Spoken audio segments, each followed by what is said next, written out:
Bem-vindos ao Braverycast. Meu nome é Gabriela, eu sou da equipe do 100% Feminina e hoje eu tô com uma convidada aqui mais que especial, que eu tinha prometido no podcast anterior, que a gente iria trazer a nossa quarta, quinta integrante, na verdade, do 100% Feminina, que é a nossa anestesista, que eu falei, é uma mulher, a gente não tem realmente nenhum homem na equipe e eu estou aqui com a doutora Marina. Bem-vinda, doutora Marina. Muito obrigada, doutora Gabi. Eu agradeço imensamente o convite. Muito legal participar desse podcast com pessoas que a gente gosta tanto, admira tanto e faz parte do nosso dia a dia. O podcast de hoje vai vir com um tema que eu sei que as pacientes sempre têm bastante dúvida, mas principalmente medo, que é as formas de anestesia que a gente tem na ginecologia. Primeiro de tudo, na verdade, eu vou apresentar a doutora Marina e falar da formação dela, porque aqui a gente preza muito por isso, né? Então, toda vez que a gente vai trazer algum convidado aqui, é bom a gente falar as credenciais dessa pessoa. Então, a doutora Marina ela é formada pela Universidade do Extremo Sul Catarinense, a mesma universidade que eu também tenho formação. Ela tem residência médica em anestesiologia pelo Hospital São José, aqui de Criciúma. Ela é membro da Sociedade Brasileira de Anestesiologia e ela veio contar um pouquinho aqui pra gente, né, o que que é o médico anestesiologista, o que faz, quem é, onde ele está, o que come, se dorme, se só joga joguinho, que nem as más línguas do Instagram falam, ou qual que é o papel dentro da sala cirúrgica. Quem nunca ouviu, né, a piada que o médico anestesista só serve pra tomar café Tomar e pra jogar café. Candy Crush. Isso não é uma Isso. verdade, né? Não, não é nem um pouco verdade. Primeiro que a gente não pode tomar café dentro da sala Começa cirúrgica, por aí, né? o meme tá errado. E outra, a gente também tem que ficar de olho no nosso paciente, cuidando do nosso paciente, ficar em sentinela mesmo. Então, eu vou começar falando um pouquinho o que que faz um médico anestesiologista. Primeiro, para ser anestesista, tem que ser médico, né? E precisa ter residência médica. Não pode, não existe cursinho de anestesia de final de semana.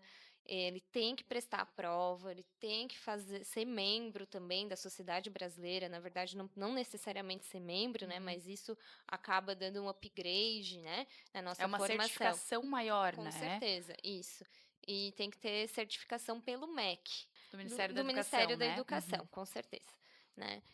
O médico anestesiologista, ele vai estar lá atrás dos campos cirúrgicos, lá atrás da Nos barraca, nos bastidores. bastidores. É um médico que não gosta muito de holofote, alguns gostam com certeza, né? Mas de maneira geral, eles não gostam muito Então de vocês holofote. valorizem que ela tá aqui conversando com a gente, tá? Porque é bem isso, o médico anestesiologista, às vezes as pessoas não dão tanto valor, porque é aquele médico que ele fica lá atrás da barraca, ele é aquele Isso. médico que tá lá. Mas eu brinco, né? Quando o negócio encrespa, às vezes, na sala cirúrgica, e eu brinco, né, o encrespar, porque, assim, complicações, né, intercorrências durante uma cirurgia, só vai ter quem opera. Então, só quem é cirurgião vai ter, e todo cirurgião, se tu opera, tu vai ter alguma intercorrência. E muitas vezes, quem a gente pede socorro é quem? O anestesista. Chama o anestesista. Ah, tem às vezes, né? Hoje em dia, né? Eu sou ginecologista, eu entendo das partes baixas, as partes altas não são, né? Da minha área, mas eventualmente uma paciente que possa complicar, né? Aí, em que a gente está em outras áreas, por exemplo, aí precisa de uma intubação, tem uma via aérea difícil. Quem que é o médico que a gente chama, que a gente corre. Por mais que um profissional médico ele tenha capacidade, ele saiba fazer uma intubação, ele saiba pegar um acesso, a gente sabe que o médico anestesiologista é o profissional mais capacitado para Isso, isso, né? exatamente. Então, o anestesista ele tá ali não só para colocar o paciente para dormir, né? Não só gerar a hipnose, fazer o paciente dormir e dar esse conforto. Ele também tá ali para dar toda a ciência no perioperatório.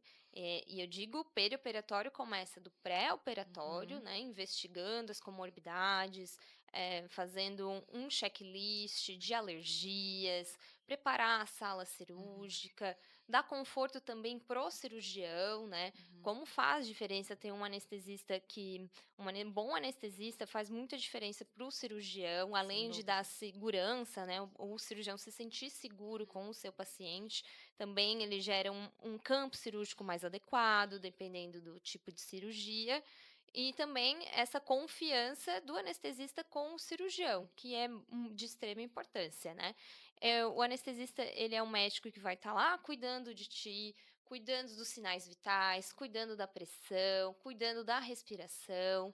Ele é um médico que vai dar toda essa assistência. E também o pós-operatório. Pós-operatório é de extrema importância, não só pós-operatório imediato, né, mas também algum pós-operatório tardio. Náusea e vômito pode acontecer no pós-operatório, hipotermia, que é aqueles tremores, e também a dor, né. Então o médico anestesista é responsável por todo esse Do início ao fim, né, não é exatamente, só às vezes na hora, às vezes os pacientes têm essa impressão, né, que é só na hora, é só fazer dormir e acordar. Isso. Se fosse tão fácil assim, só fazer dormir e acordar, qualquer um faria, né, É. mas existe muita responsabilidade por trás do médico anestesiologista. Na verdade, a gente só faz o que a gente faz hoje em dia aqui, seja eu, seja a equipe de cirurgia plástica, seja a dermatologia, quando a gente fala de procedimentos cirúrgicos, porque a gente tem os anestesistas. É. Antigamente, então, se a gente for começar a falar um pouco da história da medicina, quando não existia anestesia, tudo que era feito, então quando a gente tinha alguma coisa de emergência, precisava fazer algum procedimento, a gente começou a evoluir isso muito depois Depois da do anestesia. surgimento da anestesia, né? Uhum. Até quando a gente, né, vai recordar e a história tem muito. Hoje em dia eu não atuo mais como obstetra, mas a história da obstetrícia ela tá muito ligada à história da anestesia também, Uhum. porque tudo começou, eles começaram a investigar porque como as mulheres passavam, né, por um período, um trabalho de parto, um período expulsivo, inclusive a sociedade brasileira, americana, todas as sociedades, na verdade, de ginecologia e obstetrícia, elas pontuam, né, que não existe nenhuma outra condição passível de alívio da dor que a gente mantenha a paciente sentindo dor que um trabalho de parto. Uhum. Então, sempre foi muito objeto de estudo da medicina, não só pelo trabalho de parto, mas pelos procedimentos cirúrgicos,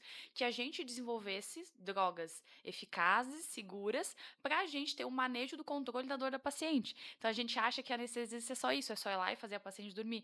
Mas não, então todas as drogas de analgesia, não só de anestesia, mas qual que é a diferença? Então vou perguntar para a doutora Marina para ela explicar pra gente, né? Entre anestesia e analgesia. Então é uma diferença grande. Analgesia se refere à dor, né? É retirar a dor. Anestesia é um pouco diferente. A anestesia ela vai ter que garantir imobilidade, inconsciência, controle autonômico. O que que isso quer dizer? É o controle da pressão, dos batimentos cardíacos, da respiração. E são coisas diferentes, né? Analgesia eu consigo com analgésicos, Uhum, né, e anestesia a gente consegue com outra gama de uhum, medicamentos, pode ser os gases, pode ser as medicações uhum. endovenosas, tem mais outra gama de A medicamentos, gente até pode entrar, acho, nesse gancho, né, de falar quais são os principais tipos de Isso. anestesia, principalmente quando a gente fala aqui de procedimentos ginecológicos, né? Então, a gente está falando aí de procedimentos como a cirurgia de linfoplastia, que é o que a gente mais realiza aqui, procedimentos como inserção de DIU, às vezes com Uhum, sedação, procedimentos como uma esterectomia, uma retirada de útero, procedimentos como a cirurgia de alta frequência, conhecida como conização, que a gente retira um pedacinho do colo uterino da paciente em lesões pré-câncer. Então a gente tem vários tipos de cirurgias em que a gente usa tanto analgesia quanto anestesia, anestesia, né? exatamente. E dentro da anestesia tem o pilar da analgesia também, né? Uhum, Então a anestesia ela vai englobar a analgesia com uhum, ela, né? Então, falando sobre os tipos, né? Um mais simples seria a anestesia local, uhum, né? É uma anestesia, assim, a gente fala simples, mas não é tão simples uhum, assim, né? Seria uma anestesia de pequeno porte, né? Então a gente não tem essa perda de consciência, não perde a consciência. A anestesia vai ficar localizada em alguma pequena região. Ali a gente vai ter que respeitar dose tóxica, vai ter que respeitar o paciente, se ele uhum, vai aguentar ficar acordado. Tem uhum, paciente que tem medo de agulha, tem uhum, paciente que é ansioso. Então, tudo isso tem que levar em consideração, uhum, né? A sedação, a gente vai mexer com a hipnose, que é o dormir, uhum, né? Manter o paciente confortável. A gente pode até associar essas duas anestesias, né? Que é uma coisa uhum, muito legal, né? A local com a sedação. uhum, A gente garante um conforto muito legal para o uhum, paciente, né? E também não gera tanto, assim, não prolonga a ida embora, né? uhum, Então o paciente ele consegue ficar menos tempo na clínica ou menos tempo no uhum. hospital, ele pode ir embora no mesmo dia. Isso é muito importante também para o controle da dor do pós-operatório. Então, aqui, quem me acompanha, às vezes, principalmente no Instagram, que me vê falando sobre a linfoplastia, em que eu falo que é uma que a gente consegue fazer com anestesia local, que a paciente vai de alta no mesmo dia. Algumas pacientes, principalmente um pouquinho as mais ansiosas, um pouquinho. Que, claro, né? A gente sabe que limiar de dor também é muito pessoal, Muito de variável. paciente para Uhum. paciente, Mas tem paciente que fala, ai, Gabi, eu não quero ficar acordada, eu quero dormir durante a cirurgia. E às vezes as pessoas confundem, né, anestesia geral com sedação, e a gente também vai falar disso, mas só fazendo esse parênteses agora na sedação. Então, a gente fazer uma sedação para deixar a paciente dormindo, digamos assim, não exclui a necessidade de a gente fazer uma anestesia local, no local que a gente vai operar, porque a anestesia local, ela vai agir tanto na hora, né, claro, a gente vai anestesiar toda aquela região em que a gente vai provocar corte, coagulação, e tanto o efeito de corte quanto o efeito térmico da cauterização, isso causa dor, mas não só dor no intraoperatório, mas uma dor também no pós-operatório. Então, é uma paciente que ela vai mais confortável para casa. Então, vamos botar ali, uma anestesia local vai durar 3 horas, às vezes Uhum, 4, 5, uhum. depender muito do paciente. É uma paciente que ela vai conseguir também ir de alta mais tranquilo e já com um controle melhor dessa dor, né? Isso, com certeza. Então ela já vai conseguir, quem sabe, ir caminhando, né? Elas vão caminhando, tá? Pacientes de linfoplastia saem todas Linfoplastia sai caminhando. andando daqui. Elas vão caminhando, consegue também fazer as suas atividades diárias mais Uhum, cedo, né? Consegue retornar às atividades diárias mais cedo. Então, isso é muito legal. Tem um controle legal ali da dor, né? Com anestesia local uhum. e associado ao conforto da sedação. E sedação é igual anestesia geral? Não. Esclareça, então, quais são as diferenças principais? Porque quando a gente fala de anestesia geral, a gente normalmente está falando de cirurgias de maior porte, né? Como são as cirurgias do doutor Eduardo, da doutora Júnia, aí, então, mastopexia, mamoplastia, prótese, lipo, são cirurgias que a gente não consegue fazer com sedação. Por Uhum. quê? Qual que é a diferença dessas cirurgias de grande porte com a cirurgia da ninfoplastia, por exemplo? Então vamos lá, vou explicar mais ou menos. Eh, São coisas diferentes, mas são coisas associadas, né? A sedação, eu vou envolver a hipnose, que é fazer dormir o paciente, né? Uhum, Perder a consciência. uhum, Vou garantir analgesia? Não. Talvez eu garanta analgesia com anestesia local, né? Por isso é legal a associação das duas. Vou garantir a imobilidade do paciente? Talvez não. Muitas pessoas se mexem dormindo, né? Isso é uhum, bem normal. E a respiração do paciente também. Vou garantir que o paciente vai ter um ciclo respiratório normal, assim, que eu diga, não, que eu consiga eu controlar aquele ciclo respiratório. Então não consigo. Isso eu consigo com anestesia geral. A anestesia geral, ela é formada basicamente de 4 pilares, né, que é a hipnose, que é fazer dormir, perder a consciência, a analgesia, retirada da dor, uhum, a imobilidade uhum, e também o controle da pressão, controle da frequência cardíaca, controle do ciclo respiratório, que às vezes é importante numa anestesia de grande porte, não só na anestesia para procedimentos plásticos, mas uhum, também uhum. num outro tipo, né, de cirurgia também. Uhum. Então, a principal diferença, eu acho, assim, para a gente tentar, então, resumir, seriam que pacientes que a gente faz uma sedação é como a gente botasse ele no estado hipnótico de sono, mas ele é um paciente que ele mantém algumas coisas coordenadas por ele ainda, por exemplo, A respiração, respiração, por exemplo, talvez movimentos tá, involuntários, reflexos, isso. ele não perde essas coisas. Quando a gente fala de pacientes que estão em anestesia geral, a gente consegue deixar, não gosto muito de usar essa palavra porque parece que gera um terrorismo, né, do coma induzido, mas para a gente falar assim para o nosso público, talvez que esteja escutando, que é um público que, né, a gente não estamos falando com médicos, então mais leigos, mas seria isso a grosso modo, então. Isso, é Então a isso gente aí. mantém um paciente comatoso em que ele perde todos esses É reflexos, claro, ele esses controles voluntários e involuntários dele. exatamente. Isso é importante para que eu consiga eu controlar, por isso que é bom ter um bom Uhum, profissional em sala, uhum, né? E para dar uma maior segurança uhum, para o paciente, né? E uhum, também para o cirurgião ter uhum. condições ótimas de operar. E em relação, à questão da sedação, assim, que eu sei que é o que as pacientes mais têm dúvida, principalmente quando a gente fala, desses procedimentos que a gente realiza aqui na clínica, né. Então a imensa maioria das pacientes, quando a gente faz então, só para as pacientes entenderem também, quando a gente fala de anestesia local, a gente não está falando de anestesias que podem só ser feitas pelo médico anestesiologista.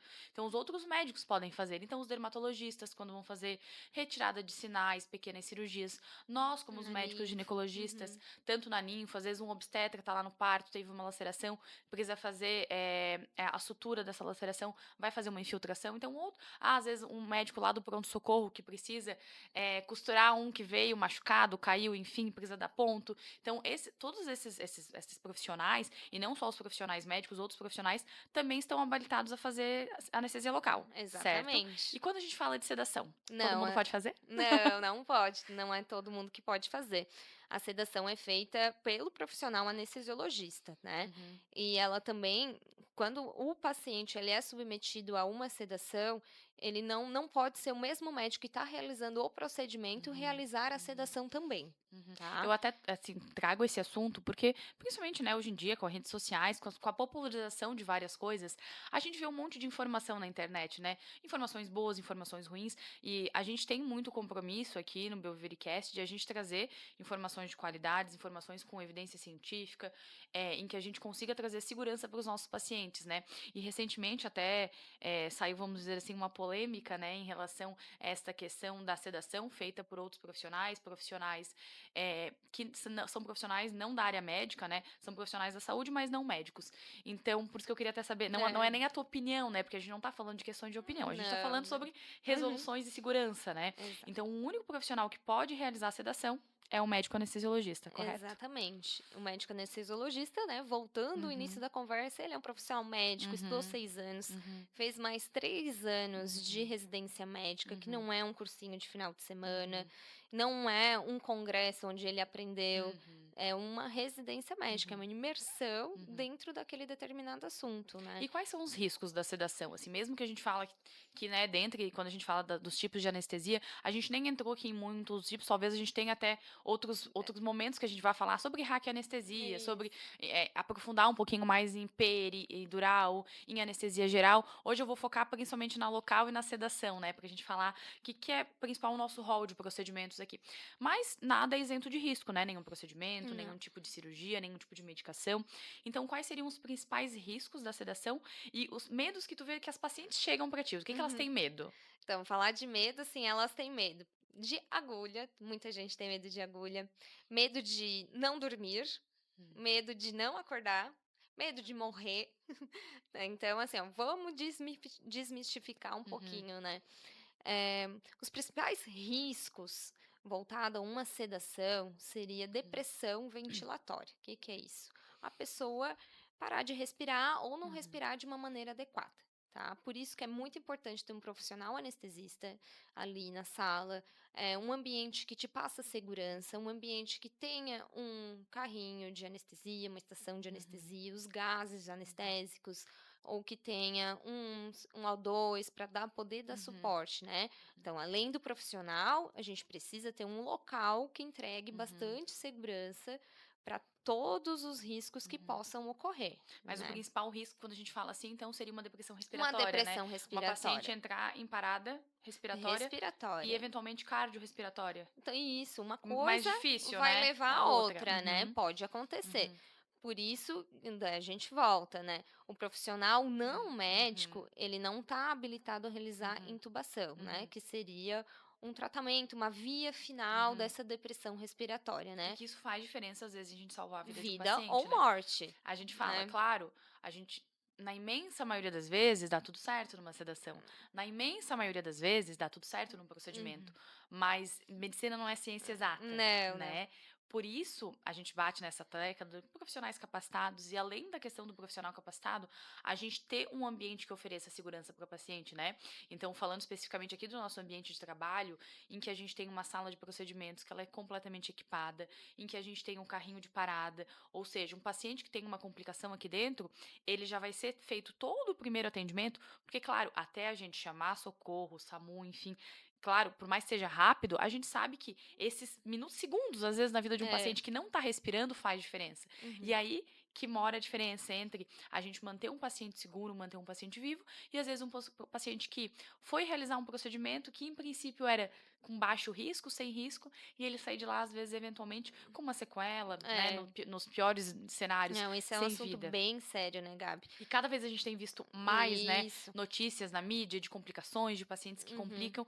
E a diferença, né, que a gente vê quando esses pacientes evoluem mal é normalmente por eles estarem em ambientes que não têm o suporte adequado e não têm profissionais capacitados para agir no caso de emergências. Exatamente, esse é o ponto, né. Uhum, Então aqui a gente se sente bem confortável, eu como profissional me sinto muito confortável de realizar uma sedação aqui na clínica, porque eu sei que eu conto com estação de anestesia, com os gases, com o carrinho de parada, com as medicações necessárias, né. uhum, Então para mim é como se eu já estivesse lá no uhum. hospital, sabe, não tem muita Uhum. diferença. Então a gente tem, hoje em dia, principalmente quando a gente fala, né, desses procedimentos que a gente faz de forma ambulatorial, a gente tem segurança, então, em fazer eles aqui Tem, dentro. com Em certeza. termos ambulatoriais, eu digo, para oferecer essa sedação para o paciente, às vezes a paciente tem medo, ai, mas eu vou dormir, eu vou ficar dormindo lá e eu não tô dentro do hospital. Uhum. Então a gente tem segurança disso, de Com realizar aqui, certeza, né? tem muita segurança aqui. Uhum, Eu sempre digo que eu me sinto muito segura como uhum, profissional de realizar uma sedação aqui, porque para mim é como se eu estivesse lá dentro do hospital, uhum, não tem muita, tem uhum, diferença com certeza, mas não uhum, tem, eu tenho tudo que eu preciso, eu uhum. tenho aqui, entende? Uhum. Inclusive, assim, né, não puxando a sardinha pro meu lado, mas já puxando, falando especificamente dos meus procedimentos, a gente, na verdade, tem vantagem de fazer aqui dentro, né?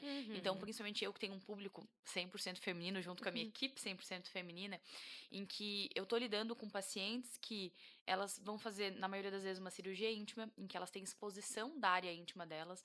Ela é uma paciente que ela não quer estar exposta. A gente sabe que no ambiente hospitalar a gente tem uma maior circulação de pessoa. A paciente, para começar, né, quando ela chega no hospital, ela vai passar pela recepção, ela vai abrir ficha, ela vai lá no setor de Uhum. internação, ela vai passar por vários profissionais até efetivamente. Então, ela vai no vestiário, ela vai ter que trocar de roupa, ela vai passar por técnicos, por enfermeiros, por uma gama de profissionais e todos excelentes, né? Não entrando nesse mérito, mas quando eu falo de uma paciente que ela vai realizar uma cirurgia íntima, muitas vezes ela quer também que a sua cirurgia seja íntima pro mundo. Ela muitas vezes não conta para as pessoas que ela vai fazer a cirurgia. Ela não quer que as pessoas saibam. Às vezes alguma paciente tem, enfim, algum conhecido, algum parente que, principalmente quando a gente fala de cidades menores, né, que trabalha no hospital e ela tem Uhum. medo de ter contato com alguém.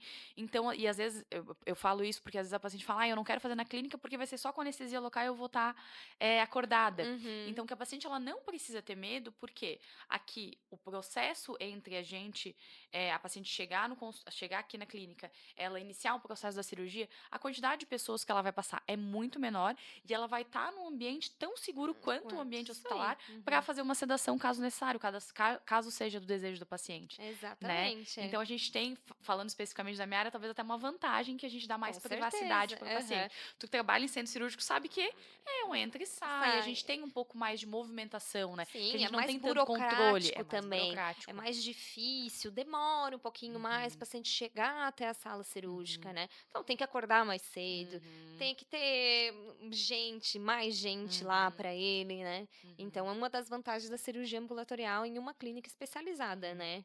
E o óxido nitroso, o que que tu me diz dele? Por que que eu pergunto? A gente tem um óxido nitroso aqui na clínica, é um gás, para quem não sabe, tá? Que ele é utilizado de forma inalatória. Inclusive, é um gás que eu gosto bastante. Quando eu estava na minha formação, quando eu ainda tinha formação também como obstetra, né? Foi o meu tema de estudo do meu TCC Uhum. na época da minha especialização, em que eu fiz a avaliação do controle da dor das pacientes em trabalho de parto com óxido Nossa. nitroso. Então, a gente vinha de um hospital que a gente inicialmente não tinha disponibilidade. Hoje a gente sabe que a maioria dos hospitais oferece analgesia para as pacientes em trabalho de parto, que é aquela picadinha nas costas em que a paciente tem um controle muito importante da dor e é o nosso padrão ouro em termos de analgesia. Mas o óxido nitroso, ele veio como uma opção. Primeiramente, o pessoal da odonto usa bastante, né, para os Uhum. Os procedimentos odontológicos. odontológicos. E a gente trouxe isso muito também para o mundo ambulatorial em muitos locais. Europa, eles usam bastante também as midwives lá. Até quem usou o óxido nitroso foi a Kate Middleton no seu parto. Ela teve um parto com a midwife e foi usado como uma forma de alívio da dor, porque realmente ele tem alguns efeitos, algumas características diferentes, de ser também um pouco hipnótico, né? Dá um pouquinho de amnésia, tem alguns Dá. outros efeitos. Mas eu queria que tu falasse um pouquinho mais sobre o óxido nitroso. Por que que ele também é uma opção legal para a gente usar em procedimentos ambulatoriais? O óxido nitroso, ele é bem antigo, ele é mais antigo do que a gente imagina, né. Ele é do século XVIII, é um dos primeiros gases anestésicos que foi descoberto e que foi estudado, né. Ele foi inicialmente descoberto com essa característica analgésica, ele era usado inicialmente como um gás de efeito recreativo. Então, as pessoas iam na festa, bebiam ou usavam o Ele tem esse gás apelido até hoje, né, que é o é, gás do riso, pra gás quem do não sabe, riso, o gás óxido nitroso. hilariante, né? Uhum. E dali se percebeu que as pessoas se machucavam na festa, teve uma festa específica que as pessoas se machucaram e não tinham dor. Daí que Pensaram: começaram, "Opa", eu opa! adoro a história da medicina, porque, assim, várias coisas que a gente descobre, é porque eles foram testar uma coisa, estavam usando pra outra coisa, e a gente descobriu um Descobriu? efeito Aham. completamente Aí diferente, né, teve a medicina é muito alguém com uma maravilhosa. mente diferente, uma mente brilhante, que teve Um um insight, né. insight e disse: "Opa", né. Quem sabe a gente usa para procedimento odontológico, Uhum. né. Então foi dali que ele Que foi sendo surgiu. mais estudado. Daí depois Uhum, passou para as uhum, gestantes, né, para as uhum. grávidas. Uma grande vantagem, talvez, dele é porque o efeito dele é muito imediato, né. Então a Isso, paciente, ela tá inalando aquele gás, a partir do momento que ela para de inalar, ela tem essa eliminação pulmonar muito rápida e o isso, efeito passa, né. exato, Então né. a gente não tem um efeito prolongado, muitas Não, vezes. ele é rápido de começar Uhum, e rápido de ir embora uhum, também. E ele é legal porque ele dá uma sedação mais consciente, é uma uhum. sedação leve, né. É uma brisa de sedação, digamos assim. Isso, é. Ela é uma sedação leve, dá uma certa Uhum, analgesia também, então é bem interessante para uhum. procedimentos ambulatoriais, em que o paciente ele não precise ficar, assim, com uma profundidade de sedação um pouquinho E maior, que ele né. que às vezes o paciente às vezes também não quer perder totalmente essa Não, consciência, né, exato. principalmente porque é um procedimento que o paciente vai levantar, acabou, vai embora, então às vezes ele Uhum. não quer: "Ah, não quero perder", querendo ou não a sedação quando a gente faz no paciente, né, a paciente fica um pouco mesmo que pós quando acorda, um pouco ainda um tempo Fica, aéreo, leva um aham. tempo de recuperação, né, então é Isso, um tempo de exposição maior aqui, esperando nessa recuperação para conseguir ir exato. embora e ir de alta. Então o óxido nitroso tem essa vantagem, né, ele é muito rápido. Ele é rápido, ele começa rápido Uhum, e também vai embora rápido, uhum, essa é uma grande vantagem. Além disso, ele garante a consciência, né, dependendo da dose que tu usa, a dose que a gente usa aqui em clínica, né, uhum, ele garante a consciência. Então a Gabi pode estar lá fazendo o procedimento e uhum, conversando com a paciente. uhum, Ela vai responder, às vezes vai lembrar, às vezes uhum, não, né? Mas ela vai te responder: ai, uhum, tá com dor aqui, uhum, ai, tá sentindo uhum. alguma coisa diferente. Uhum, A paciente vai conseguir te uhum, responder porque ele tem essa uhum, garantia de uhum. consciência, né? Em doses baixas, né? Ele é um a mais, na verdade, né, então da mesma forma que a sedação, ela é uma anestesia que a gente usa para deixar o paciente dormindo, mas a gente continua associando o anestésico local à infiltração para controle da dor, o mesmo acontece no óxido Isso, nitroso. Então, a gente exatamente. faz o óxido nitroso, mas isso não exclui a nossa necessidade de fazer a analgesia local, a anestesia local. Exatamente. Então a gente vai fazer essa anestesia local na paciente e a gente vai dar o óxido nitroso como um a mais. A gente usa muito também, eu tenho assim observado aqui nas pacientes, principalmente as pacientes um pouco mais sensíveis, às vezes para inserção do dispositivo intrauterino, o Uhum. DIU, para a realização do CAF, que é aquele procedimento no colo uterino. Então eu vou lá, faço a anestesia local nessa paciente e a gente oferece também o óxido nitroso como um a mais para a paciente ficar mais confortável, menos ansiosa durante o procedimento, ser uma experiência melhor para É ela, né? Porque eu isso, acho que mais agradável. hoje ninguém quer passar dor, né? Não, não, não. Então, eu falo, né, a anestesia existe para isso. A gente tem uma gama de remédios aí disponíveis para a gente fazer também a analgesia. Então, não tem por que a gente ficar sentindo dor, a gente vir e fazer um procedimento e ser desconfortável. O Não. pessoal da dermato usa bastante também, a Ana, nossa dermatologista aqui da clínica, para procedimentos que são mais dolorosos. Às vezes, até uma paciente mais sensível vai colocar botox. É uma Exato. opção, Uhum. né? Ele é uma boa opção, é Uhum, isso mesmo. A gente tem que garantir o conforto associado à segurança uhum, do uhum, paciente, né. Então o óxido nitroso, ele é uma opção muito legal para esses uhum, casos que a gente consegue uma sedação um pouquinho mais uhum, leve, garante um conforto, uhum. mas também com segurança para o nosso Sim. paciente. Perfeito. Vocês viram que a gente tá oferecendo um monte de coisa, né? A gente falou de sedação, falou de óxido nitroso, a gente faz anestesia local. Eu adorei nosso papo. Ah, Não eu sei se tem mais alguma coisa que queira também. colocar. Não, é isso, eu só queria agradecer, é muito legal estar aqui participando, muito legal essa informação, informar o paciente, né, essa parte de educar é muito, muito importante mesmo. A rede social, na verdade, né? As mídias digitais hoje eu acho que vieram muito. No começo, eu acho que talvez nós profissionais médicos a gente foi um pouquinho mais resistente, né? Uhum, Em estar nesse local, em estar colocando às vezes a nossa cara que é a TAP, dando informações para os pacientes. E a gente sabe, como eu falei até anteriormente, a gente tem um monte de informação boa e um monte de informação ruim também na internet, então a gente tem que saber filtrar. E eu fico orgulhosa de trazer pessoas aqui, como a doutora Marina, anestesista, a gente ter esse canal aqui, que tem a doutora Eduardo, a doutora Júnia, a doutora Ana, para trazendo informação médica de qualidade, né? Então a gente está aqui querendo educar vocês, pacientes, e fazer com que a experiência de vocês, seja aqui dentro da clínica, seja na escolha de outros profissionais, seja o mais segura possível, né? Exato, Porque a gente está lidando com vidas, então a gente quer oferecer conforto para a paciente, mas oferecer segurança e oferecer informação médica de qualidade baseada em evidência científica. Foi um prazer, muito obrigada por Eu que aceitar o convite, agradeço. por estar aqui. Vou deixar aqui para quem quiser seguir a gente na rede social, então, aqui vai estar o link do 100% Feminina, que é o meu perfil, perfil ginecológico, em que a gente fala lá sobre as cirurgias de linfoplastia, sobre DIU, sobre métodos contraceptivos, sobre vários assuntos aí do mundo feminino, do mundo ginecológico, e também o perfil do Belvivre Cirurgia Plástica, que é o nosso perfil mãe aí, em que a gente tem todos os profissionais da equipe que vocês podem conhecer um pouquinho mais do nosso trabalho. Foi um prazer, obrigada. Tchau, tchau.